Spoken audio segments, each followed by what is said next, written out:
Hello students, कैसे हैं आप लोग। आशा करती हूँ कि आप लोग ठीक है और सुरक्षित है। आज हम लोग एक नई कविता पढ़ने जा रहे हैं और उस कविता का नाम है कदम मिलाकर चलना होगा। कदम मिलाकर चलना होगा। इस कविता के कवि हैं अटल बिहारी वाजपेयी जी। अटल बिहारी वाजपेयी नाम ही उनकी पहचान है, जिनको कौन नहीं जानते हैं। हमारे भारत की पूर्व प्रधानमंत्री 10वें प्रधानमंत्री अटल बिहारी वाजपेयी जी एक तो राजनीतिक व्यक्ति थे ही, साथ साथ वो एक कवि और एक प्रखर वक्ता भी थे। उनका जन्म हुआ था 1924 25 दिसंबर 1924 के 25 दिसंबर में मध्य प्रदेश के ग्वालियर प्रांत के शिंदे की छावनी में। अटल बिहारी वाजपेयी जी के पिता का नाम था कृष्ण बिहारी वाजपेयी और माता का नाम था कृष्णा वाजपेयी। पिता कृष्ण बिहारी वाजपेयी ग्वालियर में अध्यापन कार्य करते थे। इसके अतिरिक्त वे हिंदी और ब्रज भाषा के सिद्धहस्त कवि थे। अटल जी को साहित्य सृजन की ये जो अनुभव है वो विरासत में ही प्राप्त हुआ था। उनके पिता और उनके दादा भी एक क्या थे, कवि थे। उनके दो प्रमुख कविता संग्रह है मेरी 51 कविताएं, जो 1995 1995 में, और न दैन्य न पलायनम 1998 में प्रकाशित हुआ था। अटल बिहारी वाजपेयी जी ग्वालियर के विक्टोरिया कॉलेज, अब वो लक्ष्मीबाई कॉलेज हो गए हैं, में तथा कानपुर उत्तर प्रदेश के DAV कॉलेज में शिक्षा ग्रहण की और राजनीति विज्ञान में MA की उपाधि भी प्राप्त की। सन 1993 में वे कानपुर विश्वविद्यालय द्वारा PhD की मानद उपाधि से सम्मानित किए गए। पांचजन्य, राष्ट्रधर्म, स्वदेश और वीर अर्जुन जैसे कई राष्ट्रवादी पत्र पत्रिकाओं के भी संपादक रहे।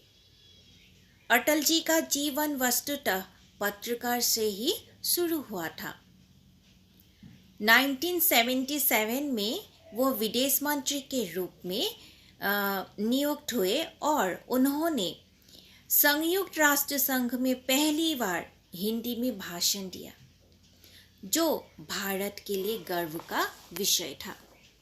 राष्ट्रसंघ में उन्होंने पहली बार हिंदी में भाषण दिया। इससे पहले जो लोग भी वहाँ जाते थे तो अंग्रेजी को ही अपना माध्यम बनाते थे, लेकिन वाजपेयी जी ने अपनी ही मातृभाषा पर उन्होंने क्या किया, जो भाषण दिया, जो बहुत ही गौरव की बात बन गई थी हम भारतवासी के लिए। भारतीय स्वतंत्रता आंदोलन में सक्रिय योगदान कर वे 1942 में जेल भी गए। वाजपेयी जी राष्ट्रीय स्वयंसेवक संघ के सक्रिय सदस्य और सन 1951 में गठित राजनीतिक दल भारतीय जनसंघ के संपादक थे। आजीवन अविवाहित अद्भुत व्यक्तित्व के धनी श्री वाजपेयी पढ़ने लिखने, सिनेमा देखने, यात्राएं करने और खाना पकाने खाने की शौकीन थे।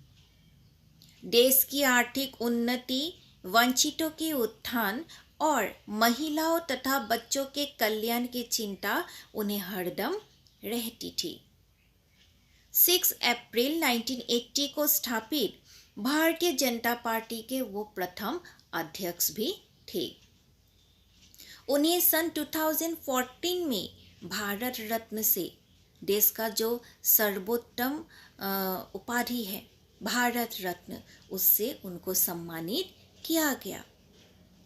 विख्यात गजल गायक जगजीत सिंह ने अटल जी की चुनिंदा कविताओं को संगीतबद्ध कर एक एल्बम भी निकाला था।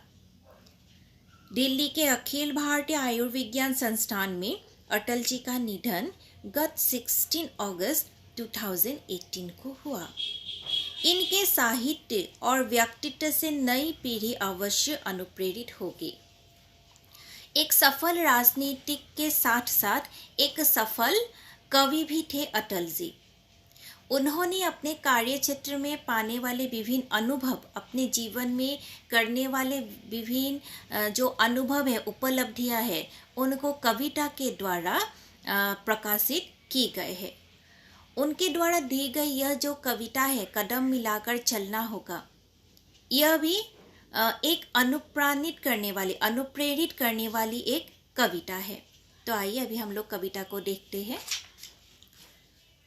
कदम मिलाकर चलना होगा, यह एक प्रेरणादायक कविता है।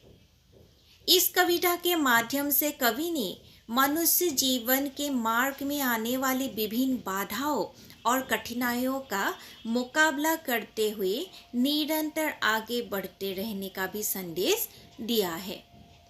इस कविता में सामूहिक विकास और उत्थान की प्रेरणा भी है। यह कविता बच्चों के हृदय में उत्साह और साहस की भावना जगाने में महत्वपूर्ण भूमिका निभाएगी। यह जो कविता है, ये हमें एक अनुप्रेरणा देती है। यह एक प्रेरणादायक कविता है कि हमारे जीवन में बहुत सारी बाधाएं जरूर आएंगे, लेकिन हमें उससे डर कर पीछे नहीं हटना चाहिए, बल्कि हर वक्त आगे बढ़ते रहने के लिए कोशिश करना चाहिए। तो आइए अभी हम लोग कविता शुरू करते हैं। कदम मिलाकर चलना होगा, बाधाएं आती हैं आए, घिरे प्रलय की घोर घटाए, पाँव के नीचे अंगारे, सिर पर वर्षे यदि ज्वालाए, निज हाथों में हंसते हंसते आग लगाकर जलना होगा, कदम मिलाकर चलना होगा। हास्य रुदन में, तूफानों में, अगर असंख्य बलिदानों में, उद्यानों में, वीरानों में, अपमानों में, सम्मानों में, उन्नत मस्तक, उभरा सीना, पीड़ाओं में पलना होगा, कदम मिलाकर चलना होगा। उजियारे में, अंधकार में, कलकहार में, बीच धार में, घोर घृणा में, पुत प्यार में, क्षणिक जीत में, दीर्घ हार में, जीवन के सट आकर्षक अरमानों को ढलना होगा, कदम मिलाकर चलना होगा। सम्मुख फैला अगर ध्येय पथ, प्रगति चिरंतन कैसा इति अब, सुस्मित हर्षित कैसा श्रम स्लथ, असफल सफल समान मनोरथ, सब कुछ देकर कुछ न मांगते, पावस बनकर ढलना होगा, कदम मिलाकर चलना होगा। कुछ कांटों से सज्जित जीवन, प्रखर प्यार से वंचित यौवन, नीरवता से मुखरित मधुवन, परहित अर्पित अपना तन मन, जीवन को सट सट आहुति में जलना होगा, गलना होगा, कदम मिलाकर चलना होगा। हमारे जो साहित्यिक हिंदी है उसमें यह कविता रची गई है, जिसे पढ़कर ही हमें यह समझ में आ जाते हैं। इसमें कुछ शब्द ऐसे हैं जिसके शब्द में पहले अर्थ में आप लोगों को बोल देती हूँ। बाधाएं मतलब बाधा, रुकावट। प्रलय, प्रलय आना मतलब विनाशकारी शक्ति, विनाश। उद्यानों में, वीरानों में, वीरान मतलब एकदम शून्य, खाली, जनहीन जो स्थान है। उजियारे में मतलब उजाला में। पुत प्यार में, पुत मतलब पवित्र। कदम मिलाकर चलना होगा, सम्मुख फैला अगर ध्येय पथ, ध्येय मतलब जो लक्ष्य है वो। प्रगति चिरंतन कैसा इति मतलब खत्म, समाप्ति। फिर शत आहुति मतलब बलिदान देना।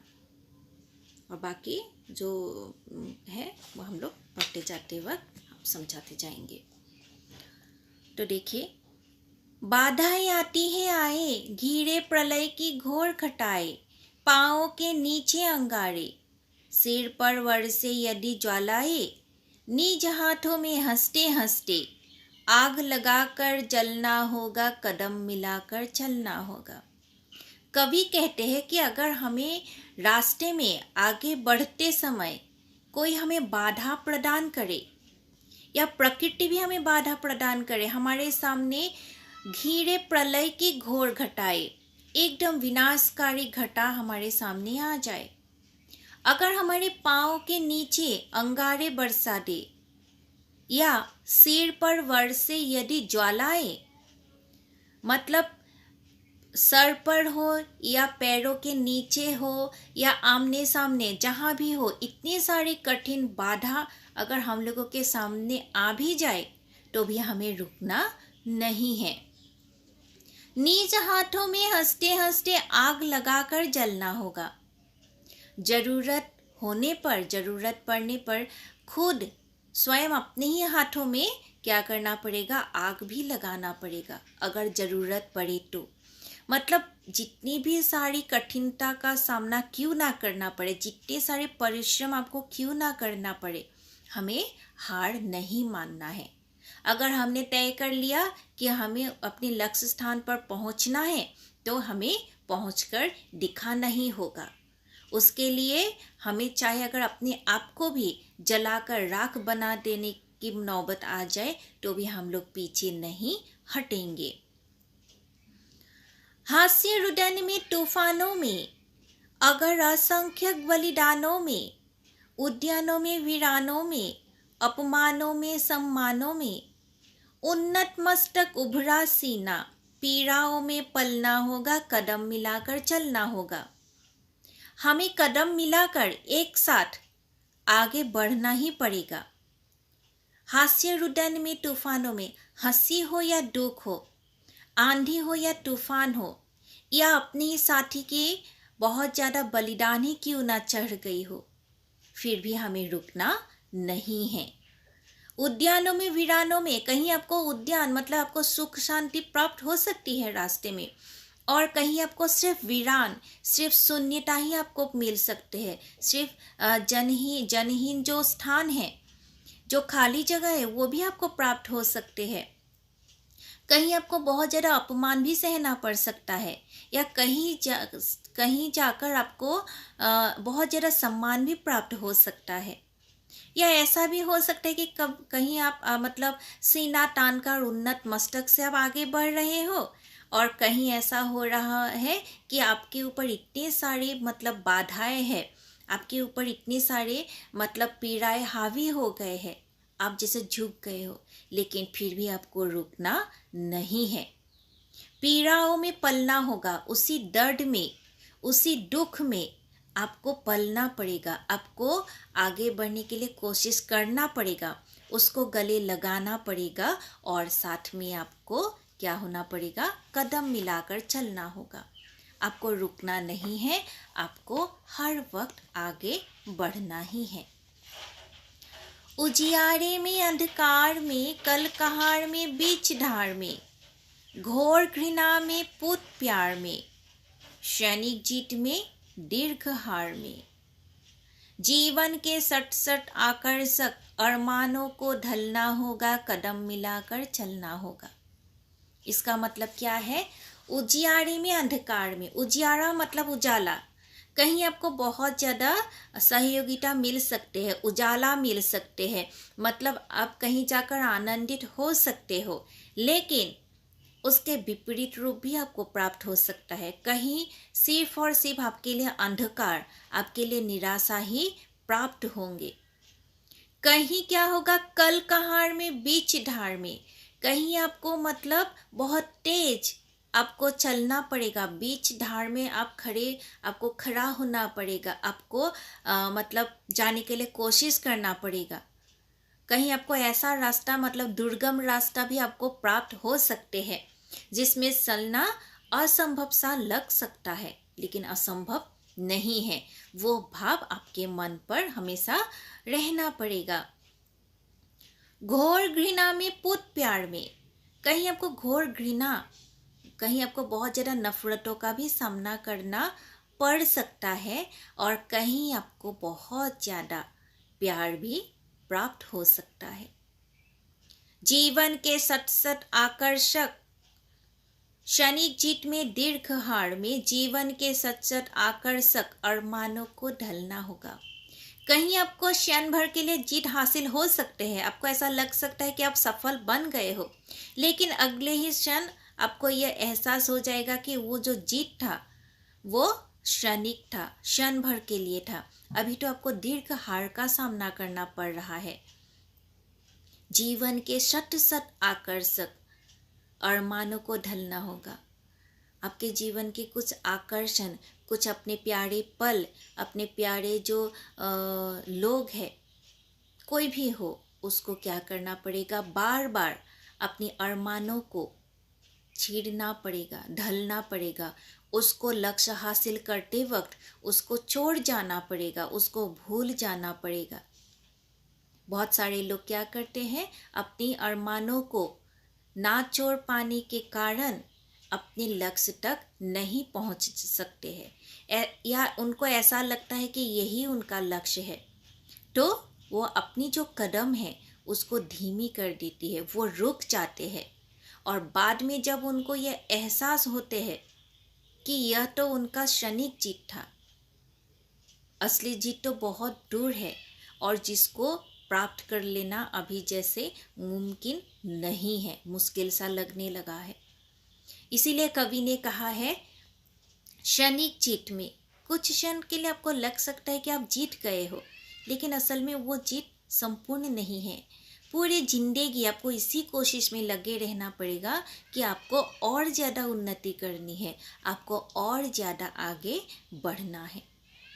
इसीलिए आपको क्या करना पड़ेगा, कदम मिलाकर चलना पड़ेगा। आपको कदम मिलाते हुए दूसरों के साथ आपको हमेशा आगे बढ़ता रहना पड़ेगा। आपके सामने ढेर सारा बाधाएं आ सकते हैं, उसको चीरकर, उसको पार करके आपको आगे बढ़ने के लिए कोशिश करना पड़ेगा। इसलिए कवि ने कहा है कि कदम मिलाकर चलना होगा। बाकी का जो अंश है वो हम लोग नेक्स्ट वीडियो में पढ़ेंगे। धन्यवाद।